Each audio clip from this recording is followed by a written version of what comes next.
Good morning student, welcome to TSM school class 7। Subject है आपका हिंदी पसंद। पाठ्य पुस्तक में हम पाठ 18 पढ़ रहे हैं। संघर्ष के कारण मैं तुनक मिजाज हो गया है धनराज। उसी का पार्ट 2 पढ़ रहे हैं अपन, भाग 2।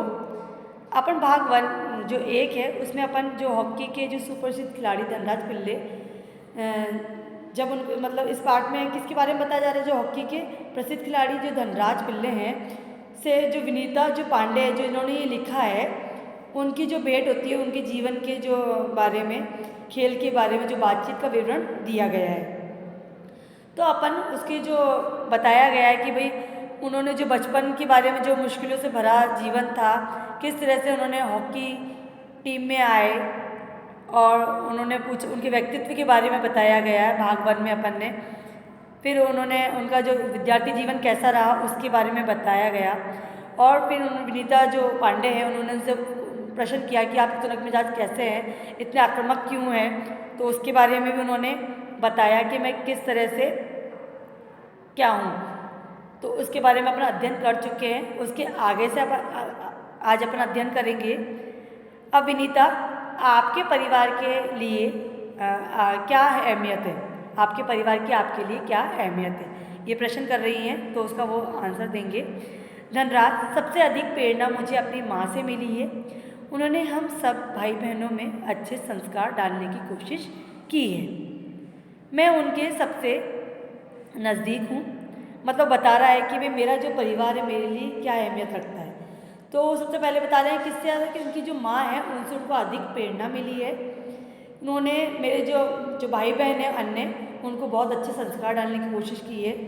मैं उनके सबसे नज़दीक हूँ, क्या हूँ, उनके सबसे अधिक प्रिय हूँ और उनके पास हूँ। मैं चाहे भारत में रहूँ या विदेश में, रोज़ रात में सोने से पहले माँ से ज़रूर बात करता हूँ। वो बता रहे हैं कि मैं माँ के इतने नज़दीक हूँ, चाहे मैं भारत में रहूँ चाहे विदेश में, रोज़ रात को क्या करते हैं, वो सोने से पहले अपनी माँ से ज़रूर बात करते हैं। मेरी माँ ने मुझे अपनी प्रसिद्धि को विनम्रता के साथ संभालने की सीख दी है। मेरी सबसे बड़ी भाभी कविता भी मेरे लिए माँ की तरह ही है और वह भी मेरे लिए प्रेरणा स्रोत रही है। अब विनीता, आपने सबसे पहले कृत्रिम घास, जिसे कृत्रिम घास जो होती है जो प्राकृतिक नहीं होती है, जिसको अपन साइंस वगैरह के द्वारा, विज्ञान के द्वारा उगाते हैं, जिसको एस्ट्रोटर्फ भी कहते हैं।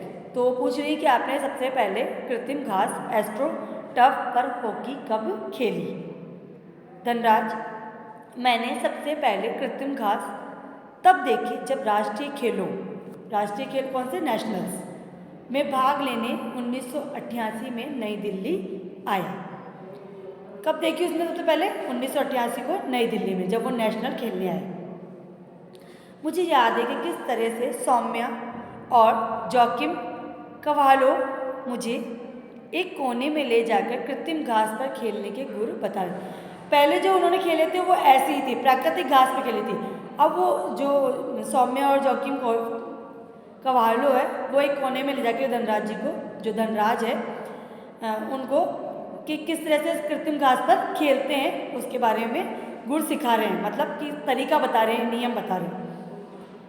और जब वह बताने लगे हुए थे, मैं झुक झुक कर क्या कर रहा था, उस मैदान को छू रहा था। मतलब झुक झुक कर उस मैदान को, जो कृत्रिम घास को छू रहा था। मुझे विश्वास नहीं हो रहा था कि विज्ञान इस कदर तरक्की कर सकता है। मतलब कि भाई प्राकृतिक घास तो अलग होती है और जो कृत्रिम घास होती है वो एक मखमल की जैसे होती है, कि भाई विज्ञान इस तरह से तरक्की कर सकता है कि जो प्राकृतिक घास की तरह ही कृत्रिम घास को बिछा सकता है, तक उगाई जा सके।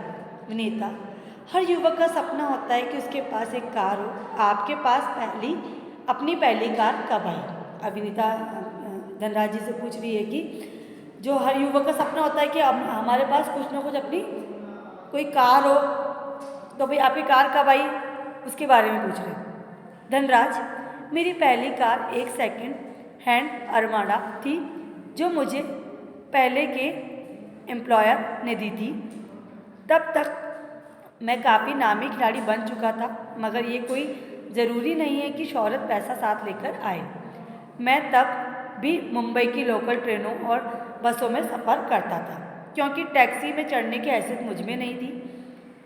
मुझे याद है कि एक बार किसी फोटोग्राफर ने एक भीड़ से भरे रेलवे स्टेशन पर मेरी तस्वीर खींचकर अगली सुबह अखबार में ये खबर छाप दी कि हॉकी का जो सितारा है पिल्ले अभी भी मुंबई की लोकल ट्रेनों से सफ़र करता है।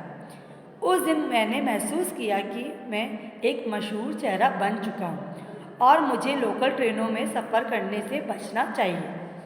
लेकिन मैं कर ही क्या सकता था। मैं जो भी थोड़ा बहुत कमाता उससे अपना परिवार चलाना पड़ता था। उससे अपना क्या करता था, परिवार चलाना। मतलब इतना पैसा नहीं था, वो भले ही सितारा बन चुका था पर उसके बाद इतना पैसा नहीं था कि वो टैक्सी का भाड़ा अफोर्ड कर सके, मतलब मैनेज कर सके, या भाई अपनी खुद का जो एक कार खरीद कर उसमें सफ़र कर सके। तो उसकी इतनी हैसियत नहीं थी, इतना कमा पाता था। इतना ही कमा पाता था जिससे उसके अपने परिवार का गुजारा चल सके। धीरे धीरे पैसे जमा करके बहन की शादी की और अपनी माँ के लिए हर महीने पुणे पैसा भेजना शुरू किया।